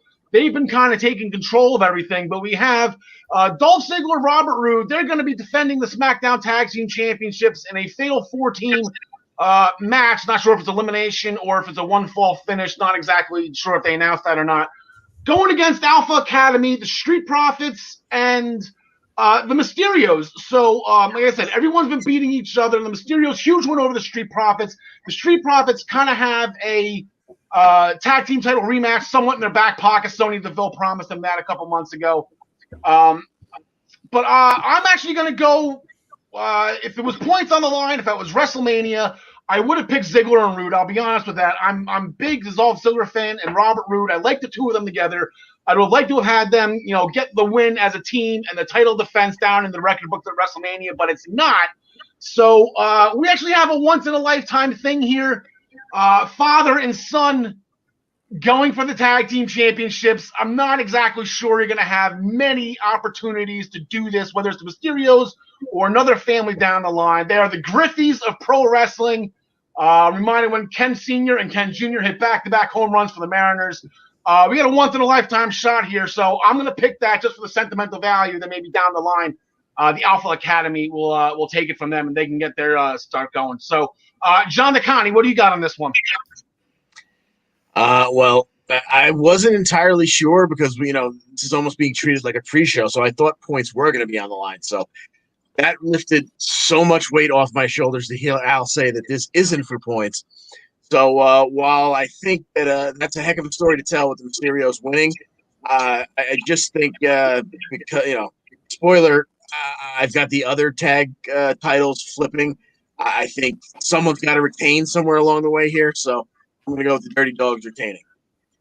Okay. Well, John Smith. I like out the Alpha Academy to win this one, actually, and I like what Al's thinking with the Mysterios, but if they were going to do that, I think they would have put this match on WrestleMania because then that would have been their WrestleMania moment as a father-son duo. So I think if they are ever going to win those titles, it's not going to be tomorrow or this Friday. It'll either be like at another WrestleMania or maybe at like SummerSlam or something. Yeah. I also picked the Alpha Academy, and I'm like, poor Otis couldn't get it done with Tucker, I guess. That was not meant to be. But I really like Otis, and I think he's great with Chad Gable. I think this is the best stuff Gable's done in a long, long time. He's kind of like this weird heel position. I think I'm there. Alpha Academy. That's my pick. So we're almost completely split. John and I are in the same boat there. James Wheeler chiming in. Save these comments right here for our WrestleMania special this weekend. Billy Kay and Carmella, although not announced for the tag team turmoil match, certain to be a potential team to be added. Maybe they'll get added this week. Okay, final match of the show. Only one thing left to talk about, and it is the Andre the Giant Memorial Battle Royal. All right, so once again on the SmackDown edition, the WrestleMania edition, going into WrestleMania weekend, they're doing the Andre the Giant Memorial Battle Royal. Normally an event held most times on the kickoff show. There were 2 times where they were on the main card. Let's just go a quick glimpse through history here. The past winners of this Battle Royal, they did not have it last year due to the pandemic circumstances. Didn't want that many people in the ring next to each other. That made sense. The year before that, Braun Strowman got the win, last eliminating the weekend update correspondence from Saturday Night Live. That was fun. Matt Hardy won at 34 with help from Bray Wyatt. Mojo Rawley won at WrestleMania 33 with help from Rob Gronkowski. The answer to the trivia question, who was the first NXT superstar to win a match at WrestleMania on the main card? Your answer is Baron Corbin. The Big Show won at WrestleMania 31, and of course we all know the first ever winner of the Andre the Giant Memorial Battle Royal was Cesaro back at WrestleMania 30. So they announced this. They gave us the participants on WWE.com. Looking those over, here we got in my final 4. The guys I have lasting at the end of the final 4 is usually the bonus points at WrestleMania. No points on the line in this one since it's on SmackDown, but I'm going to go Baron Corbin again. We just mentioned him. Usually the past winners, sometimes they're there at the end. Baron Corbin won, like I said before, and I think he placed in the final 4 the year that Matt Hardy won at WrestleMania 34. Give me Shinsuke Nakamura. Why not? He's you look at that list, his name kind of sticks out like a sore thumb. He can potentially win it. I have him in the final 4. Main event, Jey Uso. He is another obvious pick. I'm going to go with a little bit of an underdog here. Haven't done much with Ricochet, so we are going to do that. We are going to have Ricochet winning as my pick for the Andre the Giant, the WrestleMania 37 2021 winner.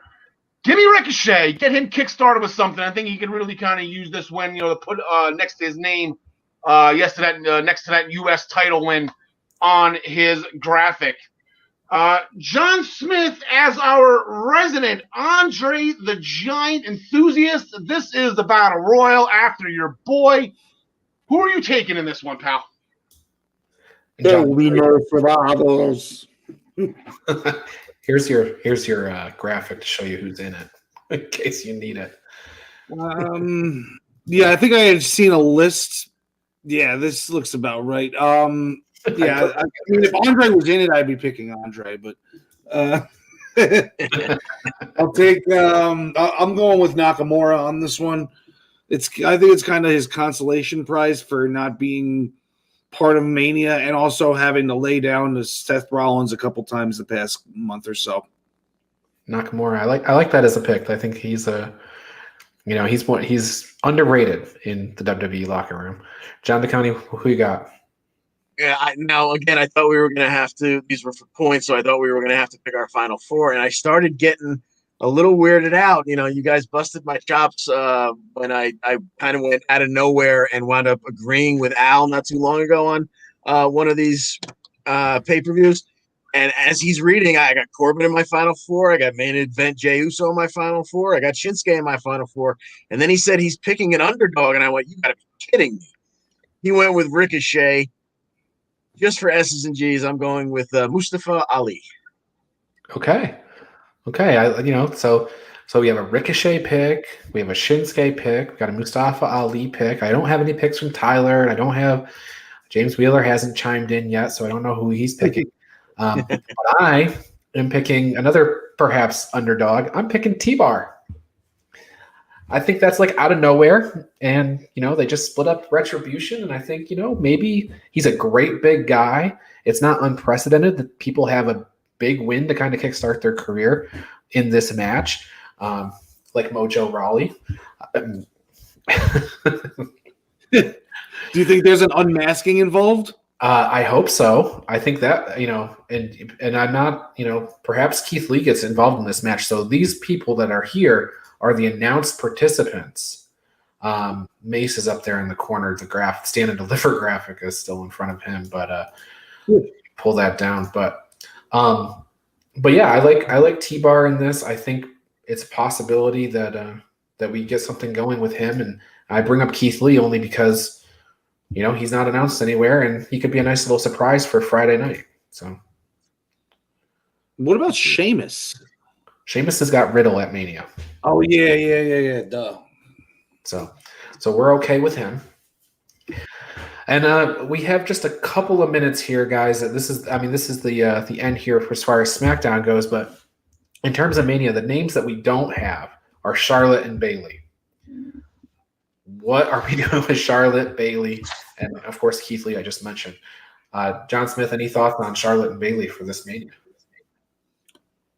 No, I'm kind of bummed that Bayley's not going to be around, but if it means that Charlotte's not going to be around too, then I'm all for it because I think she's the most overrated thing in women's wrestling for the past ever. I think she's just average. She looks like she's doing a gymnastics routine when she's out there, in my opinion. So I'm very happy to see that Charlotte's not involved, but I think that means that she's going to be involved in a major way, but it's going to be some sort of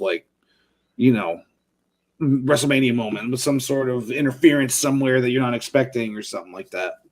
Yeah, and I made the point that maybe they're keeping her aside as an alternate too at this point because, with COVID and everything else, people could fail a test right at the end and maybe they need an alternate. But how do you do that? Well, she's money, though, in their mind. So how are you going to take one of your money wrestlers and just be like, oh, just in case, we're going to keep you off to the side? Well, they did that with Strowman last year, right? And then they plugged him in at the very end. So they say that, but they probably just didn't have anything for him last year, I think. Oh no, they didn't say that. I'm saying that. I think they had him set aside as an alternate, and that's what they did with it. But John DeConnie, any thoughts on the Charlotte Bayley thing? Yeah, unless last minute, they do some kind of cute thing backstage where both of them show up, to the building and find out they're not on the card, and then they just say, hell with it, you two team together, and they throw them in the tag team turmoil. Short of that, I don't know what's going on here. So it'll be odd to see both of them miss it, but I assume then one of them will show up the very next show, depending on which champion they go after, and go after a new champion, let's say. Right. Well, with that said, WrestleMania show this weekend. This is our go home segment for the Essential Wrestling Podcast. We're getting ready for Mania. Al is going to send us home. Word. Okay, so it is WrestleMania week, as we've been saying all show long. I am down to number 2 on my all-time favorite WrestleMania matches in history. I counted down from 30. Right now, I'm at number 2. Number 1, I'm going to reveal on the WrestleMania special this Saturday at noon. But coming in at number 2, and probably it shocked me. This guy is my second favorite wrestler of all time. I did not give him a chance in this match, and I am embarrassed. I am so sorry. But Christian defeating Chris Jericho at WrestleMania 20, absolutely unreal. The feud started where they made a bet for $1 Canadian. I emphasize again, $1 Canadian. Or who could score first, Jericho with Trish or Christian with Lita.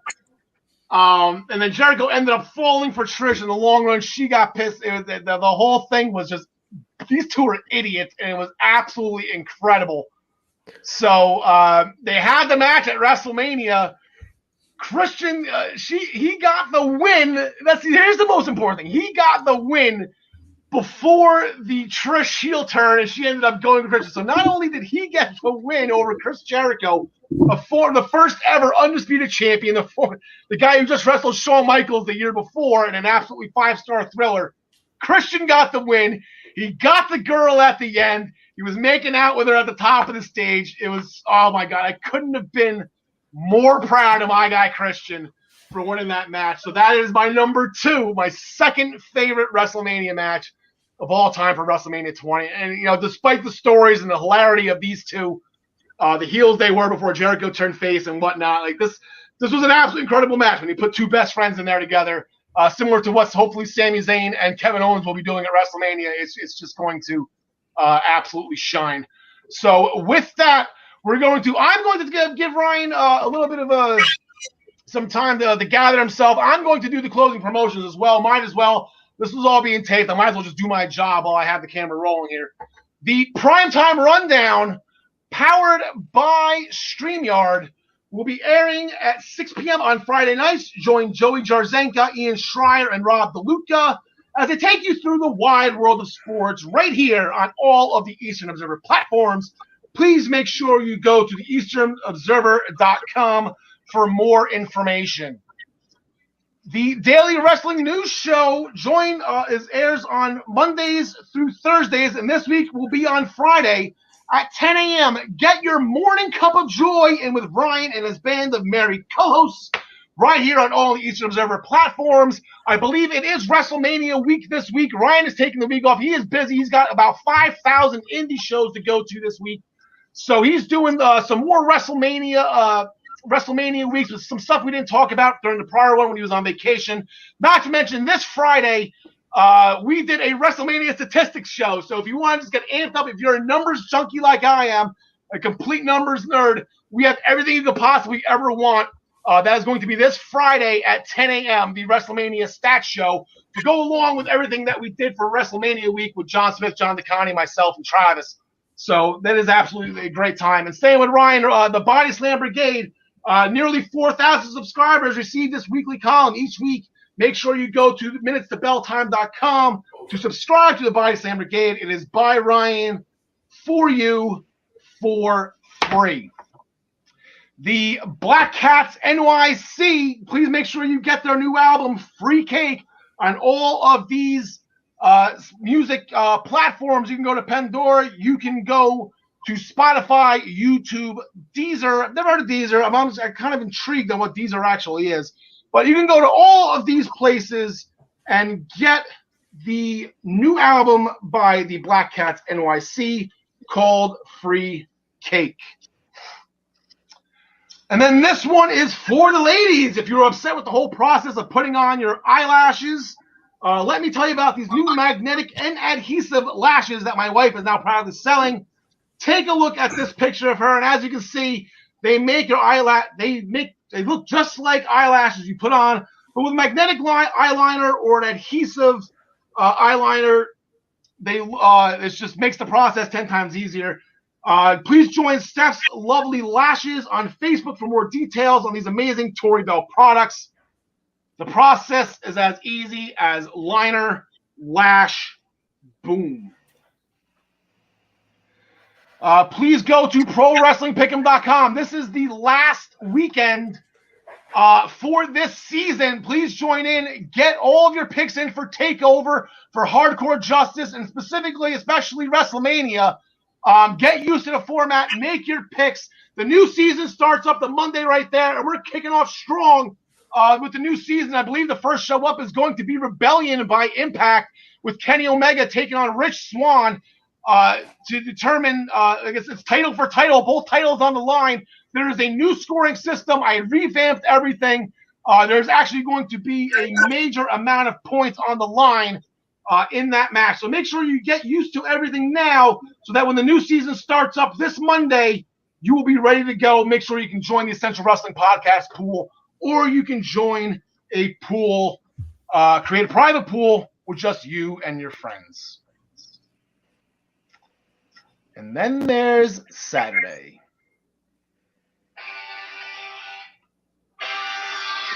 Oh, we are here, ladies and gentlemen. Get excited.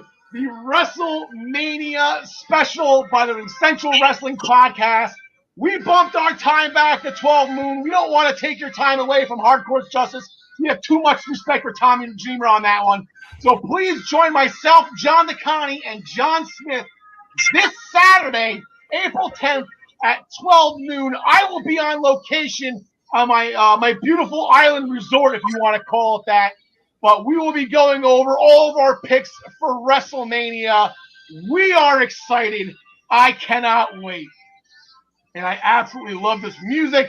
I'm going to keep talking over it so we don't get copyrighted and get taken off. So I'm going to lower it right now because we got to make sure that you say that next week you join us back for the Essential Wrestling Podcast. We're actually going to be doing a special next week for episode 49. It will be going on an hour earlier. We will be on at 5 o'clock because we have a lot to go over. We got to go over WrestleMania. We got to go over TakeOver. We got to go over Hardcore Justice. I'm sure Dynamite, they're too proud not to go up against TakeOver one last time to end the Wednesday Night War. So I'm sure they counterbooked with some type of Kenny Omega match. I don't know. I'm taping this way ahead of time. I'm just presuming here that AEW is going to go down with the last victory before NXT moves to Tuesday nights, which will include, we'll put Impact on Thursday nights, and now we have 5 days of wrestling, which includes NXT UK on Thursday as well. So Thursday we get a double dose. So that'll do it for us today. Thank you so much for joining us. John Smith, is there anything that you want to add before we get out of here? No, you did a great job, Al. Yeah, that is an absolutely great point, John Smith. I'm shocked you didn't save that for the Daily Wrestling News Show on your pro tip segment. Couldn't have said it better myself. John DeConnie, anything with you? Just big props on a great pick there at your number 2 spot. You know what? Nobody shocks the system like you, John DeConnie. That bold prediction right there. Bold prediction. I like your style. Brian Joy, anything from you? I appreciate you filling in for me while I'm kind of here in video clip land. I appreciate you taking the wheel for me today. Enjoy your WrestleMania week. Enjoy your 5,000 indie shows that you're going to have to be watching. Anything that you want to promote before we from the indie guys? Well, just make sure you tune into the Minutes of Bell Time Facebook page because we're going to be having a little bit of lives every day. I think we're going to go live on that page just to kind of show you what we're doing. So do that. All right. I don't know how much you were talking right there. I gave you a little bit of the countdown. So, gentlemen, thank you so much. It's WrestleMania week. We made it. Get excited. Alexa Bliss, please be careful in that Bray and Randy match. And then John Smith, God, I hope you're right. Bring Tegan back. Let's get her involved in this. Get her back. Get back at Candice LeRae for putting her on the shelf for as long as she's done. All that Captain Marvel training is going to be absolutely great. For myself, for Al Karl, Ryan Joy, John DeConnie, John Smith, I'm not sure what order you are on the side of the screen, but thank you so much for Gary Mehaffy. Tyler, I know you wish you were here too, pal. We love you, our sheriff. WrestleMania! Or I'm going to do the Vince McMahon thing. Ready? Welcome to WrestleMania!